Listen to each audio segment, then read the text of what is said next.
How can socially conscious people like us, how can we fix our broken financial system to redirect the wealth and power of big banks, traditional corporations, and the super rich to us average American citizens without using politicians or regulations? This is the question we ask on the Crowd Effect podcast. I am your host, Paul Lovejoy, activist investment advisor at Stakeholder Enterprise. I'm going to start today's show off with another question. How can we fix our broken financial system if we can't even reform our own personal financial system? Now, the very first step to reforming our own personal financial system is challenging our beliefs centered around money and finance.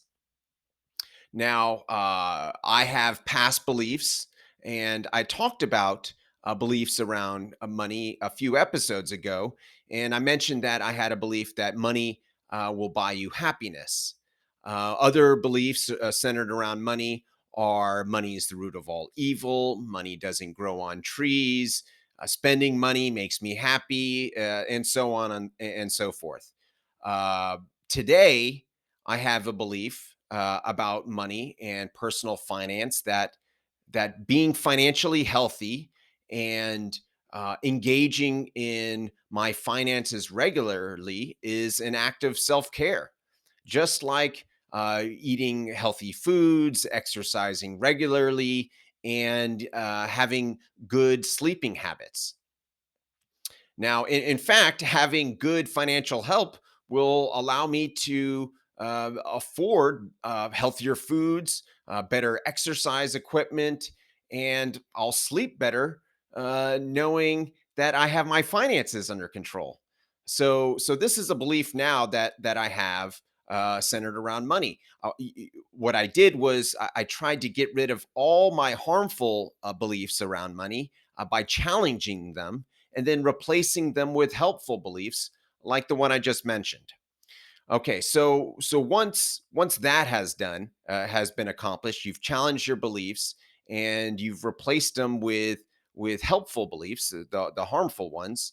The next step is to gain financial literacy. All right, so what does that mean? That means having the skills and knowledge to make effective money management and personal finance decisions. So the cornerstone of financial literacy is understanding your net income, your monthly net income.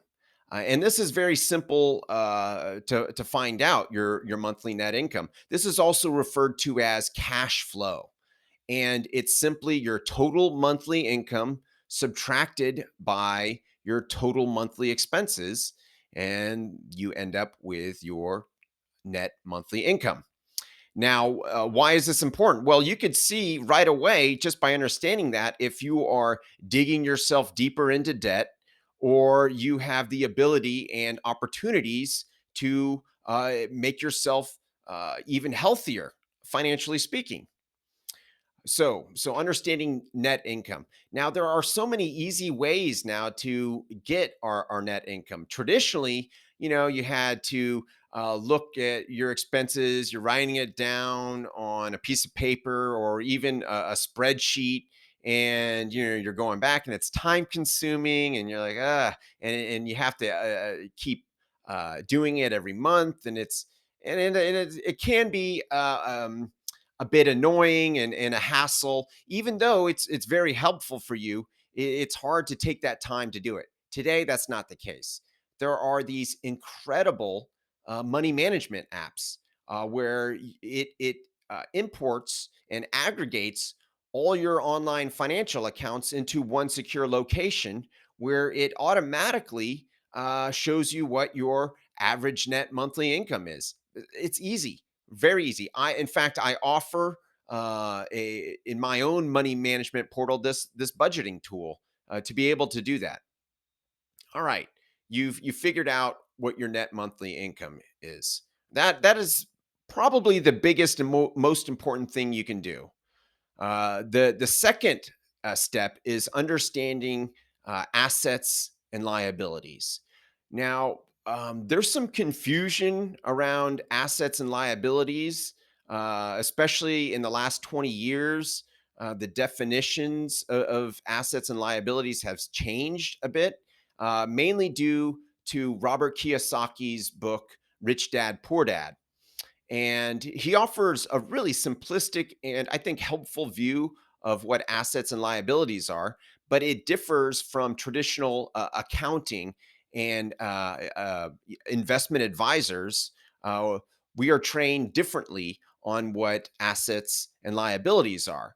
Uh, uh, so, Robert Kiyosaki's definition of an asset is anything that puts money into your pocket, anything you own that puts money into your pocket. And his definition of a liability is anything that takes money out of your pocket. So it's very, very simple. The traditional definition is anything you own that has value. That is an asset. And then a liability is anything that you have that incurs expenses. So here is where things get a little tricky. Um, Also on balance sheets, they include equity as part of the liabilities, which makes sense if you think about shares in a company, and that equity that you're giving up as a company, that you need that to balance your balance sheet. And this will make sense when we combine the two definitions. Okay, so I really like what an asset is, according to Robert Kiyosaki. Um, and I mostly like what he says about liabilities. This is where it gets a little tricky. Robert Kiyosaki calls your home a liability.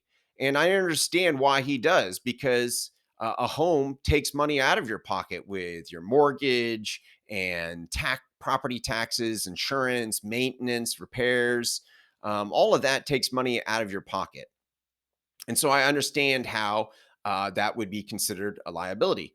I also understand how a home can be considered an asset, and because once you sell the home, you're getting money into your pocket. So and it does increase in value. Homes appreciate over time. Over the short term, not always, but over the long term, home values appreciate over time. So I think there needs to be a third category here, something called future assets, to eliminate the confusion between what an asset and what a liability is. A future asset is something like a home that starts off being a liability with the idea that it will be an asset in the future by putting more money into your pocket in the long run than it took out. Another example of a future asset is owning equity shares in a startup company. It's taking money out of your pocket in the beginning. When you purchase equity shares, at the very beginning of a startup company, they it's very common for them to have something called rounds where they offer more shares of equity, and in order to keep your same percentage, you have to contribute more money into it. So it's taking money out of your pocket until the one day you hope that uh, it blows up, and you have all these profits because you were investing in the ground floor. Um, Now, needless to say, future assets have the greatest risk because there's a lot of unknowns out there with things raising in value. Startup companies, almost all of them fail. That's why I'm a crowd investor, because you can invest in a startup company with as little as $100. And with a home, you are purchasing. You have this big down payment, right? Let's say it's a $20,000 down payment. Well, you could invest into 200 um, startup companies for the same cost, which would really diversify your investments. 200 startup companies, especially if you're doing due diligence, um, that you have a higher likelihood of getting money into your pocket when you diversify in that way.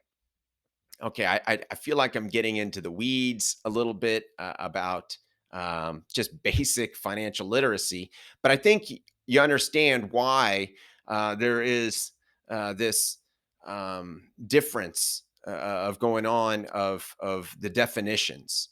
That's why I think that it's good for just the average person to think about an asset putting money into your pocket, liability taking out. Now, is your job an asset? No, you're an asset for your company. That's for sure, because you're putting money into their pocket. Um, the job is nothing you own. You don't own the job. You own the skills that you have, and which you could take elsewhere. So your skills are an asset, but the job isn't. Um, the most effective assets are income producing assets, and really I think that's what we should call assets. They're either income producing assets or future assets. Just having one word for assets I don't think is helpful for anybody. So an example of an income producing asset as a crowd investor would be crowd lending notes, and especially these short term ones. You're talking 3 years or less, where you're getting income every month from someone paying back the loan. And when you crowd invest, you could contribute $25 to a $5,000 loan. You can contribute $10 in a $70,000 loan. That's the beauty of crowd investing. Again, you can diversify very, very easily, and mitigate your risk. So I'm using a lot of these terms, I know, and maybe as I'm talking, you're understanding some of the financial literacy that's going on, and understanding these assets and liabilities, and your net monthly income it is really the first step in reforming your own personal financial system. Now, I've talked about in the past that crowd investing is a democratic vehicle of change. I've talked about it a lot. And in order to be able to maximize your impact, well, we need to take that net monthly income and direct it toward crowd investments to redirect the wealth and power from the banks and the traditional corporations. Becoming a lender means that you're getting paid the interest, not the bank. So this is a market-based approach to redistribution of wealth through crowd investing. Also, on yesterday's show, I talked about how a bank, one bank, the guy who the SVB, the president of that Silicon Valley bank, he was responsible for its collapse by doing you know incompetent investments. They weren't greedy investments. It was just incompetent. But it was just one guy in charge of billions of dollars, billions.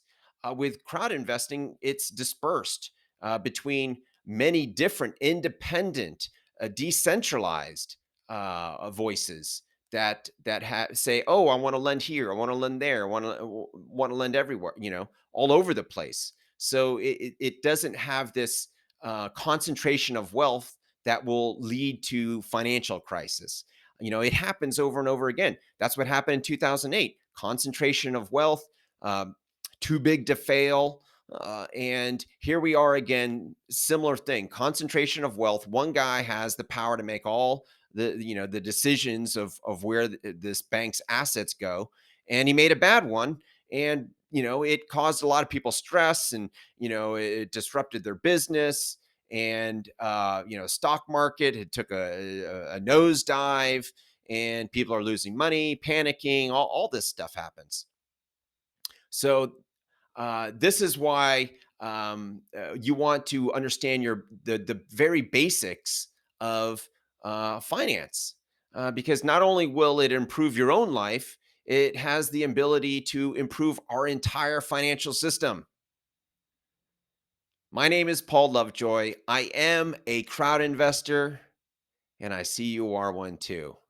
If you'd like to fix our broken financial system democratically without any protesting or divisive political action, go to stakeholderenterprise.com.